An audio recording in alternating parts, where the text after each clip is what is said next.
two things. Can Dawand Jones be the long-term answer, do you think, at left tackle? You mentioned he's been hurt the last 2 years. And, Yeah. what's the ceiling for this offensive line? Can they be elite again? Or you've got a lot of guys approaching that 30-year-old plateau on that line, and that offensive linemen don't age gracefully, I guess. Right. Yeah. We're living that in real time, sort of 2 straight years here. So to the root of your question, I asked this to Brandon Thorne yesterday on my podcast, who is as good at breaking down offensive line play as anybody in the league. He runs a website Substack called Trench Warfare, which is really good. He's a smart analyst, both sides of the football, but he's not as high on this group anymore as he used to be, which to me is understandable, right? You got guys between Jack's serious knee injury, you got Dawand who broke a fibula, he tore an MCL, Joel's dealing with an ailing back, Wyatt has missed portions of a couple straight seasons with knee stuff.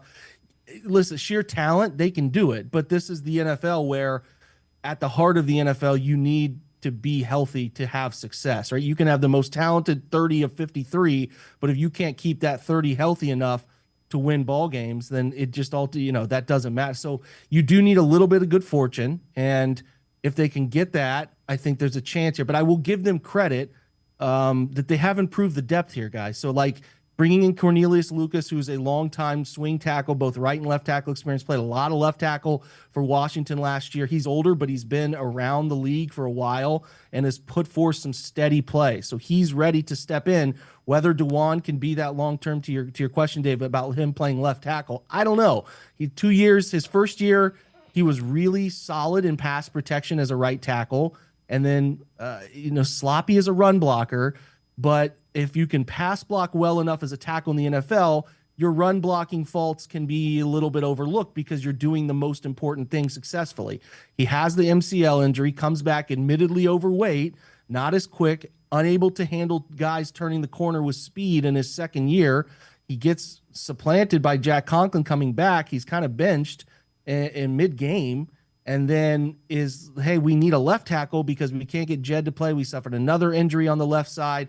So he goes to left tackle, and it was a lot of the same. And I think there's some people who are glossing over those performances, and I'll try to break those down in the next few weeks. But it just wasn't very good. The difference was Jameis Winston came in, and when Winston took over for Watson, he got rid of the football a lot quicker and a lot more on time. Now, sometimes that on time was in the other team's hands, neither here nor there, but the football was coming out fast. So that helped to gloss over some of Dawand's second-year issues. The run stuff was still uneven at best, or sometimes he's stepping the wrong direction, or sometimes he just is not handling the fundamental side of it well. And you might ask, well, how is a guy that big unable to run block? Well, it's a technique thing at the NFL level. At the college level, you're 6'7", 6'8", 360. You can just absorb by sheer mass, take care of people at that level. But you get to the NFL where you got bigger, stronger, more agile people, even guys 300 plus, you got to be technically fundamentally sound.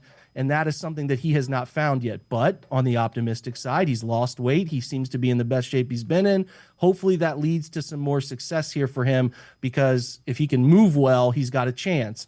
But that doesn't guarantee anything. But I would imagine you get him in front of, you get Andrew Berry in front of some truth serum, getting Dawand to be your long-term left or right tackle to be one of those answers. He'll get the first chance to play left tackle. We'll see how that goes.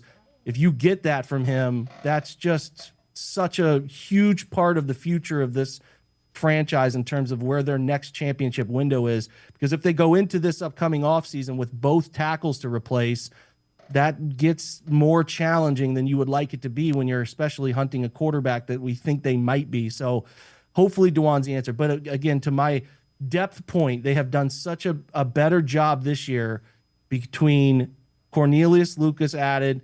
You bring in Tevin Jenkins, who I think is a nice guard, experienced guard, former high draft pick, high second round pick, who's got experience in Chicago, ton of starting experience.